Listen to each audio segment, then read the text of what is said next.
그 인간 관계에서 보통 자주 쓰는 표현이 있습니다. 인간은 호혜적 관계에 있다.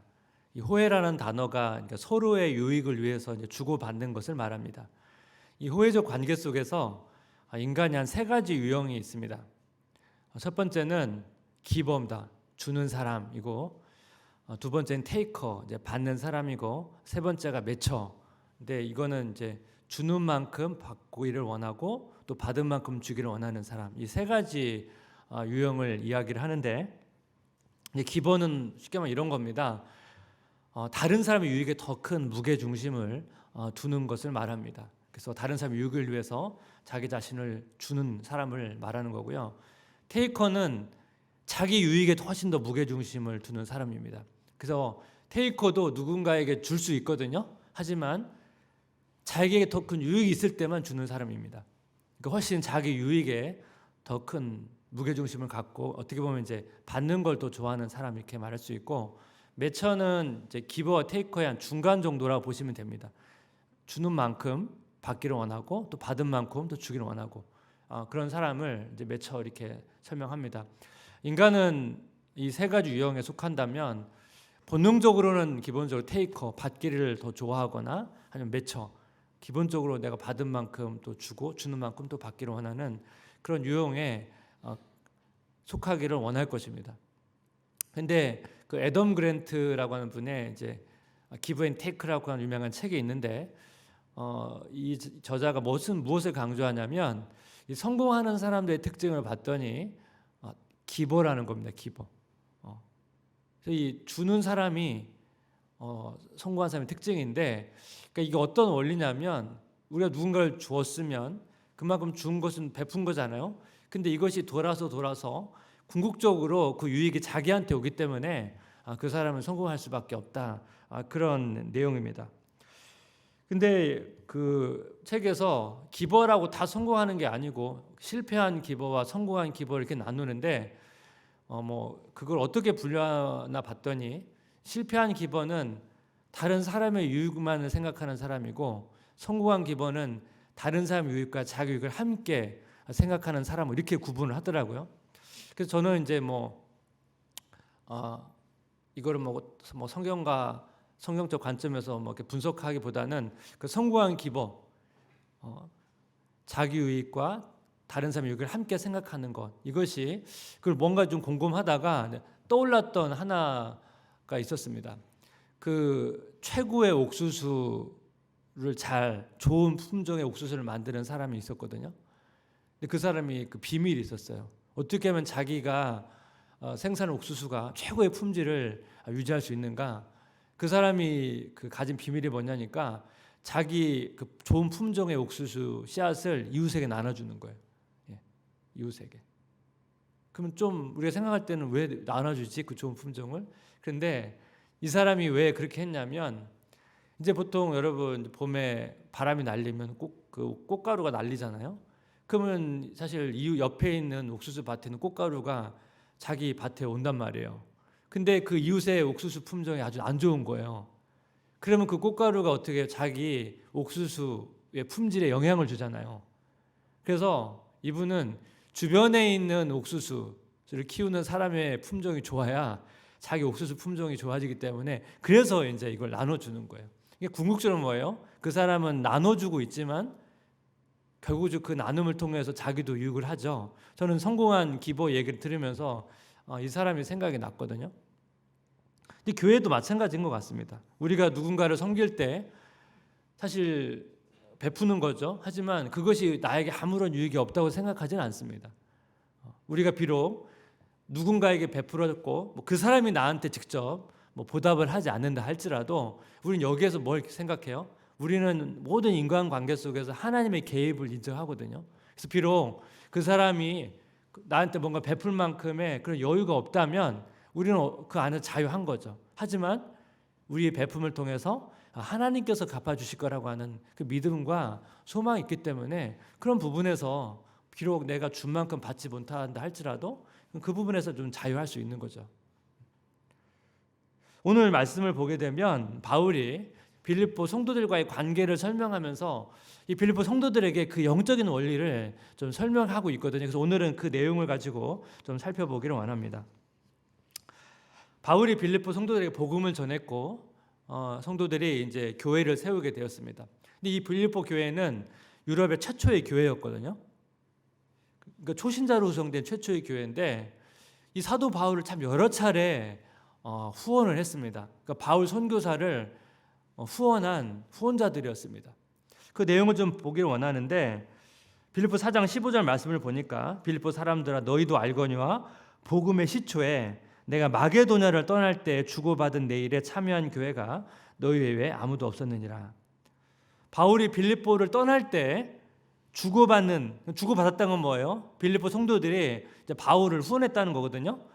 이게 어떤 상황이었냐면 그 빌립보 지역에서 이제 사역을 할 때 그 점을 치는 종을 바울이 고쳐줬어요.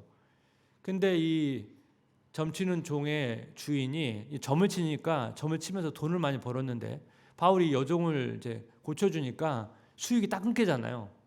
그래서 이 주인이 기분이 안 좋으니까 고발을 해버렸습니다. 그래서 바울이 이제 감옥에 갇히고 막 감옥에 갇혀가지고 심한 매질을 당하고 근데 그 감옥에 있는 동안 기적이 일어나서 감옥에 나오게 되고 그러면서 바울이 이제 자기 자신의 로마인이라고 이제 밝히거든요. 그래서 사도행전 17장 38, 40절 말씀을 보니까 부하들이 이 말을 상관들에게 보고하니 그들이 로마 사람이라 하는 말을 듣고 두려워하여 와서 권하여 데리고 나가 그 성에서 떠나기를 청하니 두 사람이 옥에서 나와 루디아의 집에 들어가서 형제들을 만나 보고 위로하고 가니라. 바울이 자기의 신분을 밝히니까 빌립보 성도들이 두려움이 있는 거죠. 그리고 이제 어쨌든 이 갈등 때문에 이런 생기다 보니까 제발 좀 이 빌립보 지역을 떠나달라고 권면하고 그래서 이제 바울이 빌립보 성도들과 마지막 작별 인사를 하고 이제 떠나는 장면이거든요. 이 과정에서 빌립보 성도들이 바울을 후원했던 것 같습니다. 바울이 이제 빌립보 지역을 떠나서 그 다음에 간 데가 데살로니가거든요. 데살로니가에 가서 회당에 들어가서 복음을 전해요. 이 복음을 전하는데 유대인들이 이제 바울이 메시지를 들으니까 기분이 나쁜 거예요. 시기해서 불량배를 데리고 와가지고 이제 소동을 벌입니다. 그래서 이 바울이 이 성을 소동케 하는 사람이라고 해서 고발을 합니다.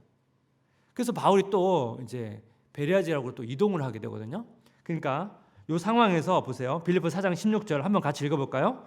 데살로니가에 있을 때에도 너희가 한 번뿐 아니라 두 번이나 나에 쓸 것을 보내었도다. 바울이 이 데살로니가 지역에서 오래 있지 않았습니다. 오래 있지 않았는데 이 빌립보 성도들이 빌립보 성도들이 떠났잖아요. 데살로니가 지역에 간 걸 알고 그 있는 동안에도 보면 한 번뿐 아니라 두 번이나 나에 쓸 것을 보내었도다. 그러니까 지속적으로 바울을 후원했다는 것입니다. 그리고 빌립보서 4장 18절 말씀을 보니까 내게는 모든 것이 있고 또 풍부한지라 에바브로 디도편에 너희가 준 것을 받음으로 내가 풍족하니 이는 받으실 만한 향기로운 제물이요 하나님을 기쁘시게 한 것이라. 여기서 보니까 바울이 이후에 이제 로마의 감옥에 갇히게 된 이 상황에서도 바울이 에바브로 디도편을 통해서 빌립보 성도들이 보내준 헌금을 받았다고 이렇게 이야기하고 있습니다. 그러니까 지금 굉장히 여러 차례 바울을 후원한 것을 알고 있습니다. 사실 바울이 선교하는 동안에 뭐 육체적인 고통뿐만 아니라 경제적으로 사실 이렇게 넉넉하진 않았을 것입니다. 선교하는 과정에서 매질도 여러 번 당했고, 여러분 매질이라는 게 이렇게 뭐 하루 이틀 지난다고 낫는 게 아니거든요. 꽤 육체적인 고통이 있었을 텐데 그 상황에서 복음을 전했는데 이 호의적인 반응이 없으니까 또 이동해야 되고, 그러니까 이동이 잦다는 건 뭡니까? 그만큼 안정적인 생활이 어렵잖아요. 그러니까 바울이 여러 가지 경제적인 부분에서 쉽지가 않았을 것입니다. 근데 순간순간마다 이 빌립보 성도들이 바울을 향해서 헌금을 하고 후원했으니까 바울이 얼마나 큰 위로를 받고 또 얼마나 또 빌립보 성도들에게 감사한 마음이 있었겠습니까? 근데 바울이 이 빌립보 성도들에게 막 직접적으로 뭐 고맙다 이런 말을 하진 않고요. 그러면서 이 과정에서 이 헌금에 대해서 영적인 원리를 한 두 가지 정도 좀 가르치고 있는데 그 내용을 좀 정리해 보면, 첫 번째 헌금의 영적 원리 뭐냐면 이 헌금이 자신에게 유익하다는 거예요. 빌립보 4장 18절 말씀을 다시 보니까 내게는 모든 것이 있고 또 풍부한지라 에바브로 디도편에 너희가 준 것을 받음으로 내가 풍족하니 이는 받으실 만한 향기로운 제물이요 하나님을 기쁘시게 한 것이라. 이 내용을 보면 이제 바울이 이제 풍족하다 이렇게 말하죠. 그럼 요 바울의 입장에서 한번 생각해 보고 빌립보 성도 입장에서 한번 생각해 보면 좋겠는데, 먼저 바울의 입장에서 한번 생각해 보면 좋겠습니다. 바울이 지금 빌립보 성도의 헌금을 통해서 자기가 풍부하다, 풍족하다 이렇게 고백을 했거든요. 사실 여기 나와 있는 것이 내게는 모든 것이 있고 너희가 준 것을 받음으로, 이게 보통 이제 영수증을 썼다는 그런 단어거든, 표현이거든요. 그러니까 너희가 보낸 것을 내가 마치 받았다, 그 의미로 이 단어를 썼거든요. 근데 여러분, 바울이 정말 이 헌금으로 진짜 이렇게 풍족해졌을까요? 그렇지는 않았을 것 같습니다. 제가 볼 때는. 왜냐하면 바울이 이미 앞에서 자기는 풍부하든지 배부르든지 배고프든지 자기는 이미 자족하는 그 삶의 비결을 배웠기 때문에 이미 바울은 헌금을 받지 않아도 이미 바울은 풍부했거든요. 부유했거든요. 근데 실제적인 또 헌금을 받았으니까 당연히 원래 그 전부터 부유했으니까 이 받은 것을 통해서 또 당연히 이 풍부하다는 고백을 할 수 있지 않겠습니까? 저는 이 내용을 좀 보면서 묵상하다가 제가 이제 대학 때 선교단체 활동을 했는데 그 캠퍼스마다 이제 그 간사님이 있었거든요. 그 간사님이 이제 생각이 났습니다. 그 선교단체 간사님들이 보통 이렇게 후원을 통해서 생활을 하거든요. 근데 저희 캠퍼스 간사님이 이제 부부가 저희 캠퍼스를 섬겼는데 그 캠퍼스 지체들끼리 그 간사님 집에 한번 방문한 적이 있습니다. 정확히 제가 인원이 기억이 나지 않는데 한 10명 정도 간사님 집에 이렇게 놀러 간 거예요. 또 초청해가지고. 그래서 뭐 같이 좀 뭐 식사하고 뭐 얘기 나누다 이렇게 오기로 해서 갔는데 이제 좀 난감한 상황이 생긴 게 뭐냐면 간사님 집에 쌀이 떨어진 거예요. 간사님 집에. 근데 문제는 간사님이 쌀을 살 돈이 없는 거예요. 간사님도 입장에서 얼마나 난감해요. 그것도 오지 말라고 할 수도 없고. 그래서 갔는데, 그래서 간사님이 얘기를 하시더라고요. 그래서 갑자기 미안하다고 그러면서 같이 이제 라면을 끓여 먹고 왔거든요. 근데 저 그때 좀 약간 충격을 좀 받았어요. 왜냐하면 두 분이 워낙 캠퍼스 있을 때 늘 밝으시고 늘 베푸시고, 그래서 이게 뭐 재정적으로 부족할 것이라는 생각을 저는 한 번도 못 했는데 막상 그 간사님 집에 가서 그 상황을 탁 부딪히고 나니까 저는 사실 약간 충격을 좀 받았거든요.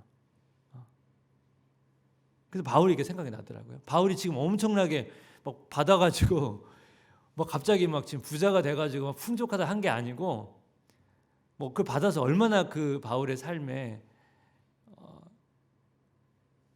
풍족함이 있었겠습니까? 근데 그 빌립보 성도들의 마음 있잖아요.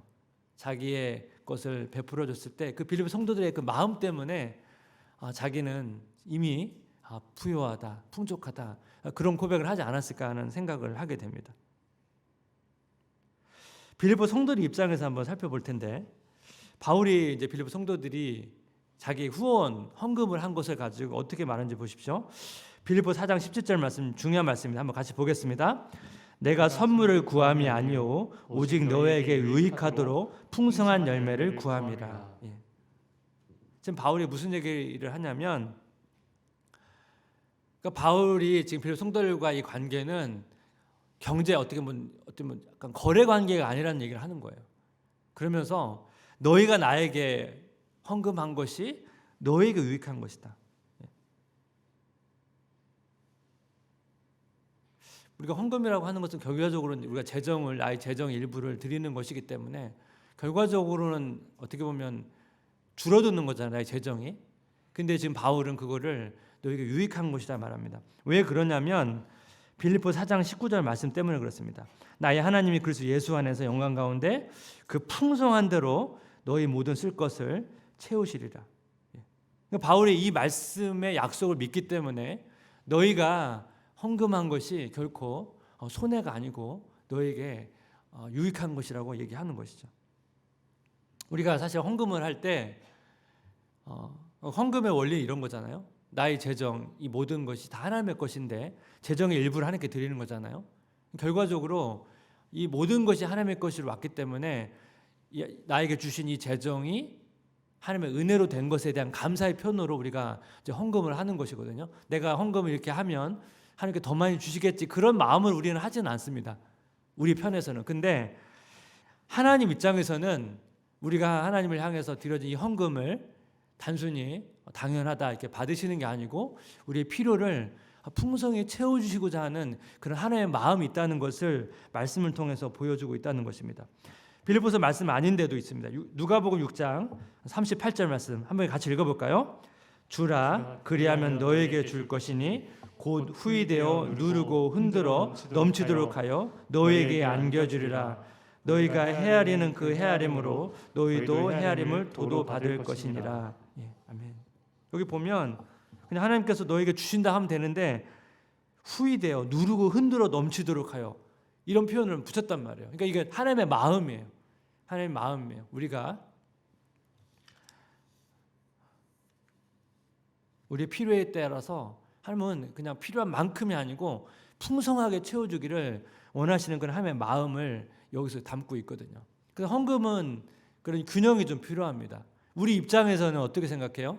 이걸 거래 관계로 생각하는 게 아니고 하나님의 은혜로 된 것에 대한 나의 감사의 표현으로 우리는 드리는 것이죠. 하지만 하나님 입장에서 어떻게 해요? 우리 헌금을 받으실 때 우리의 필요를 아시고 우리 필요를 풍성히 채워주시고자 하는 그런 하나님의 마음이 있다는 것을 우리는 또한 기억하는 것입니다. 이 두 가지가 성경에 다 나와 있기 때문에 이 두 가지를 우리는 같이 취해야 된다는 것입니다. 헌금이 우리에게 유익한 것이다. 헌금의 영적 원리 두 번째는 뭐냐면 헌금은 하나님을 기쁘시게 하는 향기로운 제물이다라는 것입니다. 빌립보 4장 18절 다시 보니까 내게는 모든 것이 곧 풍부한지라 에바브로도 편에 너희가 준 것을 받음으로 내가 풍족하니 이는 받으실 만한 향기로운 제물이요 하나님을 기쁘시게 하는 것이라. 여기 보시면 헌금이 하나님께 드려지는 하나님을 기쁘시게 하는 향기로운 제물이다 말합니다. 보세요. 지금 빌립보 성도들은 이 헌금을 바울을 후원하는 관점으로 이렇게 보내지 않았습니까? 근데 지금 바울은 이 헌금이 지금 바울을 향해서 갔잖아요. 그런데 지금 바울은 뭐냐면 그 헌금이 나에게 왔지만 사실 그 헌금은 하나님을 향해서 드려진 것이라고 말을 하고 있는 것입니다. 그래서 여기서 이제 향기로운 제물이라고 하는 구약의 규약적 표현을 지금 바울이 사용을 했거든요. 그럼 향기로운 제물은 바울이 이 표현을 왜 썼을까요? 향기라는 단어를 한번 떠올려 보면 좋겠습니다. 그럼 제사 지낼 때 향기가 나거든요. 그러면 한번 구약의 제사를 한번 머릿속으로 그려보십시오. 여러분 구약에서 제사를 어떻게 드리죠? 짐승을 갖고 오죠. 짐승을 갖고 오면 번제를 드리려면 어떻게 피를 빼야 돼요. 그럼 피를 다 빼고 나서 그 다음에 이제 번제단에 이제 짐승을 태우거든요. 사실은 여러분 피를 뺀다는 것은 그 냄새가 진동하거든요. 그러니까 피비린 나는, 그러니까 사실은 제사 지내는 곳은 피비린 나는 그런 곳이거든요. 그러니까 사실은 막 우리가 생각하는 그런 뭐 이렇게 되게 좋은 아름답고 깨끗하고 그런 공간이 아니에요. 예. 근데 여러분 그곳에서 피비린 나는 그 냄새가 나는 곳에서 보통 우리가 짐승을 태우거나 아니면 곡식도 태울 수 있거든요. 그럼 거기서 이제 번제된 불을 태우는 거죠. 그럼 거기서 어떻게 해요? 향기가 나겠죠. 그렇죠? 그리고 성전 밖에서 지금 번제단에서 지금 이게 제물을 태우면서 향기가 나고 성전 안에도 있어요. 성전 안에도 향기가. 출애굽기 30장 7절 8절 아론이 아침마다 그 위에 향기로운 향을 사르되 등불을 손질할 때 살을 찌며 또 저녁 때 등불을 켤 때 살을지니 이 향은 너희가 대대로 여호와 앞에 끊지 못할지며. 성전 안에, 그 성소 안에서 향을 피우거든요. 아침 저녁으로. 그러니까 어떻게 해요? 그 성소 안에도 향기가 계속 나겠죠. 밖에서는 재물을 태우면서 향이 나고, 성소 안에서는 이제 향을 피우면서 향이 나고, 그래서 향기가 이렇게 나는 거예요. 성전 밖이나 아니나. 근데 보통 그 구약에서 이 향을 이스라엘 백성이 하나님께 드린 기도로 해석을 합니다. 왜냐하면 아침 저녁으로 향을 피웠다는데, 이때 향을 피울 때 유대인들이 정기적으로 나가서 기도를 했거든요. 그러면 여러분, 아침 저녁으로 뭐 집에서도 하는 사람도 있겠지만, 그 성소에 가까이 살고 있는 사람들은 그 성전에 나가서 기도하지 않았겠습니까? 그럼 여러분, 이 향을 피우는 이때 나가서 기도를 했단 말이에요. 그래서 이 향이라는 게 이스라엘 백성이 드리는 기도라고 하는 것이 그런 의미에서 지금 이야기를 하고 있는 것입니다. 그러니까 지금 구약에서 이 향을 이렇게 하나님께 올려드리는 것으로 이렇게 묘사를 하고 있으니까, 지금 사도 바울이 이 그림을 갖고 와서 지금 하나님께 드려지는 헌금이 바로 하나님께 드려지는 향기로운 제물이다, 이렇게 설명을 하고 있는 것입니다. 이스라엘 백성들이 제물을 태우면서 향기를 하나님께 올려드리고, 그러면서 자기 용서를 구하고, 또 그걸 통해서 자기 헌신을 올려드리고 하나님께 감사를 표현하고, 그리고 성소 안에서 향을 피우는 것처럼, 그렇게 하나님께 기도를 올려드리는 것처럼, 지금 바울은 이 헌금을 통해서, 헌금도 동일하게 이 하나님께 올려드리는 이 향기다, 향기로운 제물이다, 이렇게 연결해서 지금 이야기를 하고 있는 것입니다. 근데 여러분, 이렇게 보게 되면 예수님도 마찬가지예요. 예수님도 이 땅에 오셔서 자기 자신을 인간을 위해서 드리셨잖아요. 그리고 자기 자신을 인간을 위해서 희생 제물로 드리셨습니다. 그리고 그것을 하나님께서 향기로운 제물로 받으셨거든요. 그래서 빌립보 4장 14절 말씀을 보면, 그러나 너희가 내 괴로움에 함께 참여하였으니 잘하였도다. 제가 전에 이 말씀을 하면서 사도 바울이 자기의 선교적 희생, 감옥에 갇히고 이 선교를 통해 한 자기 희생을, 지금 사도 바울이 자기의 희생과 빌립보 성도들이 자기를 위해서 후원한 것을 같은 선상에 놓고 이야기하고 있거든요. 내 괴로움에 네가 함께 참여했도다. 너희들이 물질로 나를 후원한 것이 나의 선교적 희생과 같은 것이다. 결과적인 뭡니까? 예수님께서 자기 자신을 우리를 위해서 희생 제물로 드리셔서 하나님께 향기로운 제물로 드렸던 것처럼, 지금 사도 바울이 그것을 같이 연결하고 있는 거예요. 이것이 바로 예수님께서 우리를 위해서 희생했던 삶이고, 자기의 삶도 마찬가지고, 너희도 동일하게 그런 삶을 같이 동참하고 있는 것이다. 예수님의 삶에 동참하고 있는 것이라고 지금 이야기를 하고 있는 것입니다. 그리고 마지막 20절을 보니까 빌립보 4장 10절, 하나님 곧 우리 아버지께 세생무궁하도록 영광을 돌릴지어다. 아멘. 그러니까 지금 바울이 여기 보면 우리 아버지께 그러거든요. 우리 아버지께. 너희 아버지께가 아니고. 바울이 자기 자신을 포함해서 빌립보 성도들을 한 공동체를 묶어서 결과적으로 자기의 선교적 헌신과 너희가 물질을 통해서 나를 섬기고 헌신한 이 모든 것이 궁극적으로 뭐요? 하나님께 영광이 되기를 바라는 그런 마음으로 이렇게 마무리를 하고 있는 것입니다.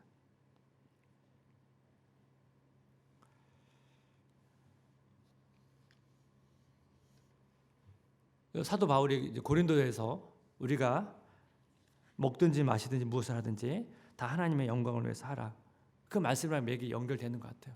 네가 드려진 이 헌금, 이 물질이 궁극적으로 나와 너희 빌립보 성도들에게도 유익한 결과를 줬지만, 궁극적으로 이것이 우리들 뿐만 아니라 하나님께 영광이 되기를 바란다. 이것이 우리가 또한 궁극적으로 물질을 드릴 때 궁극적으로 우리가 소망하는 것이 이것이 아니겠습니까? 하나님의 영광이 되기를 바라는 거죠. 그래서 우리가 지난 주일에도 이제 제가 일용할 양식 관련된 말씀을 전하면서 그런 어떻게 보면 물질 관련된 부분을 나눴는데, 또 어떻게 보니까 또 순서상 또 오늘은 또 헌금 관련된 설교가 계속 연결되고 있는데, 어쨌든 우리의 하나님께 드려지는 헌금이든 우리 한 주간 사용하는 모든 물질의 사용들이 궁극적으로 하나님께 또 영광이 되는 그러한 삶이 되기를 바라고, 또 우리의 모든 사용되는 물질을 통해서 궁극적으로 정말 하나님의 영광을 위해서 드려지는 복된 삶이 되시기를 주님의 이름으로 기도하고 축복합니다.